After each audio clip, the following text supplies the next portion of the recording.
What up, fellas? It's Ty. Welcome back to the channel, where we discuss all things prostate and prostate cancer related. If you're new here, welcome to you. If you've been here for a while, watched the video, maybe even liked and subscribed, I appreciate you. And welcome back. So today I want to talk to you about something that I do often in our videos, where I'm talking about, and I have some type of analogy where I assign whatever it is that's going on with my prostate cancer journey to something that I understand real world, so that I understand how to attack my journey. And so if you remember the bend don't break, the football analogy where you can get a couple of yards, but I'm not going to let you get far enough. And I was really excited about the idea that bend don't break gave me an idea of how to fight this. And in another video, I talked about the spades and how I was holding radiation like it was the big joker. And I was going to play that at a later time. And I do this all of the time, and it's just second nature to me because I don't always understand this prostate cancer journey and the outcomes that come along with it.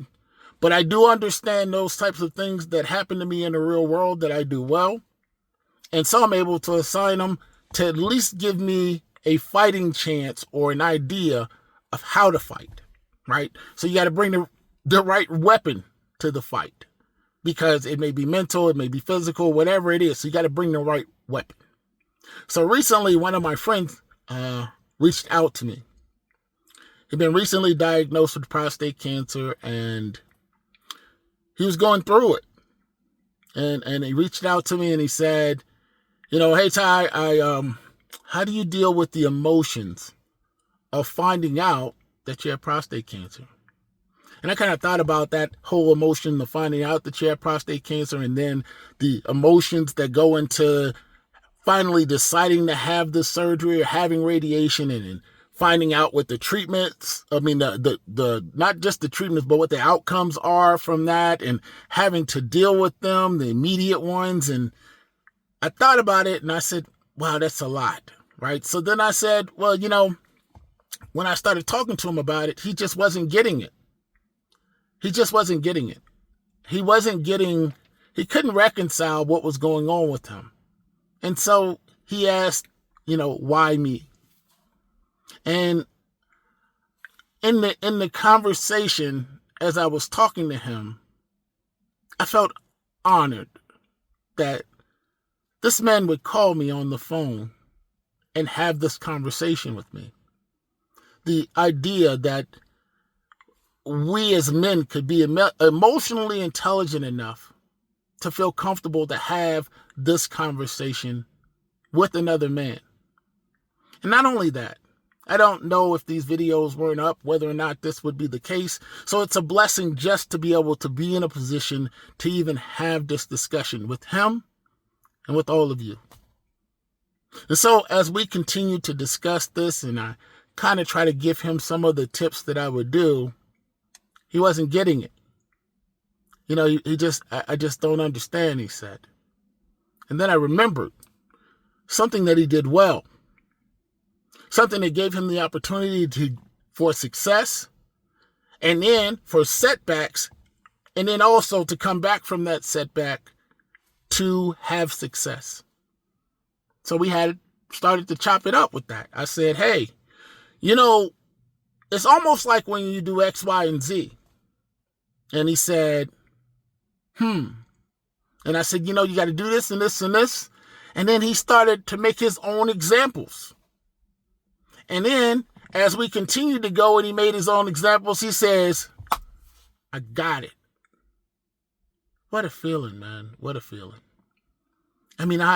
We went from this conversation of, hey, man, this is really happening to me, to I got it.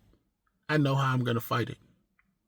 And that's a great feeling that I have for him, because I've been there at that early stage. And also for us in those latter stages that I mentioned, as we continue to go through that every single day. So I say to you, make sure that you are bringing the right weapon to your fight, and that you are assigning this journey something that you understand and can fight with. Because it's not always going to be easy. And the recovery is not always going to be ideal. It's not always going to be something that you could easily get through. But if you can assign it to that bend, don't break, or if you could assign it to whatever the case may be, you might be better off. And I'd like to remind all of you who are in my generation that most of you, probably at one point or another, thought you were Evel Knievel. And I only say that because you guys are stronger than even you thought or knew that you were. You can make it through. Because all of us built those ramps, and we went with those bikes with those metal pedals that used to tear our shins up, and we jumped those ramps. We jumped those ramps. We built them as high as we possibly could. And I am saying to all of you, at some point you stood on the top of a hill or somewhere way back with a group of guys on a bike, and you had to decide that you were going to pedal down there as hard as you could and that you were going to jump that ramp. So that's what I'm asking you all to do. You don't know that you're going to make it clean. You just know that you're going to jump. And that's what I'm saying to you. We are all in it. So, when you are pedaling down there as fast as you can, don't let nothing stop you. You jump, and then you deal on the other side with the landing, and you deal with that. Two totally different things with the jump and the landing, but the point I'm trying to make is you can do it. You are in it. And some of you are pedaling, some of you are in the air, some of you have already landed. But the point is, you have done something.